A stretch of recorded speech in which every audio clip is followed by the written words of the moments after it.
రాష్ట్ర వ్యాప్తంగా అత్యధికంగా వైఎస్ఆర్ కాంగ్రెస్ పార్టీ కార్యకర్తలు ఎక్కడైనా ఇబ్బంది పడుతున్నారంటే అది ఒక ఉమ్మడి అనంతపురం జిల్లాలోనే. దారుణమైన కేసులు, చాలా మంది ఇల్లు కొట్టేశారు, చాలా మందిని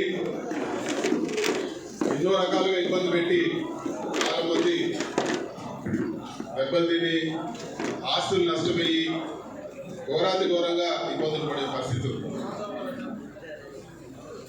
రకరకాల కేసులు అసలు ఈ విధంగా చేయించిన అని చెప్పే విధంగా కూడా కేసులన్నీ కూడా పెట్టడం జరిగింది. నేను ఒకటే మీకు అందరు కూడా చెప్తా ఉన్నాను, ఈ కేసులు, ఈ గొడవలు, ఇబ్బందులు, హరాస్మెంట్ ఇవన్నీ కూడా ప్రత్యక్షంగా చూసినా కాబట్టి నాకు కూడా బాధ తెలుసు, ఏ విధంగా మనసు గాయపడుతుందో.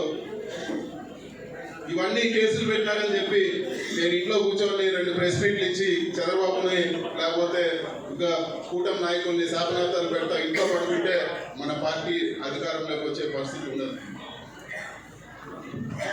ఈరోజు సంస్థాగతంగా మన పార్టీ బలపడాల్సిన అవసరం ఉంది.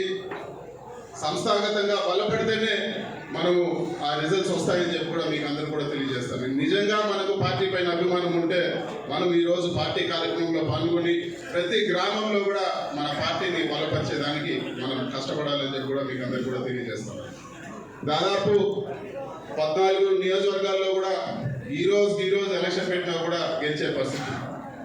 కానీ ఎక్కడ కూడా ఏదో జరిగిపోతుంది అనే ఒక అలసత్వం ముందు 14 నియోజకవర్గాల్లో కూడా బలమైన నాయకులు ఉన్నారు, చాలా సీనియర్లు ఉన్నారు, నాకన్నా కూడా సీనియర్లు అందరూ కూడా చాలా మంది పెద్దలు ఉన్నారు, బ్రహ్మాండంగా రాజకీయాలు నడపగలుగుతారు.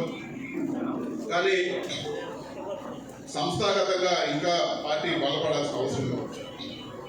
ఎందుకు ఈ విషయం చెప్తానంటే చిన్న ఉదాహరణ మీకు అందరూ కూడా నేను చెప్తాను. మన ఈ జిల్లాకే సంబంధించిన వజ్రభాస్కర్ అన్న ఈరోజు రాష్ట్ర వ్యాప్తంగా ఆయన బాధ్యతలు ఇచ్చారు.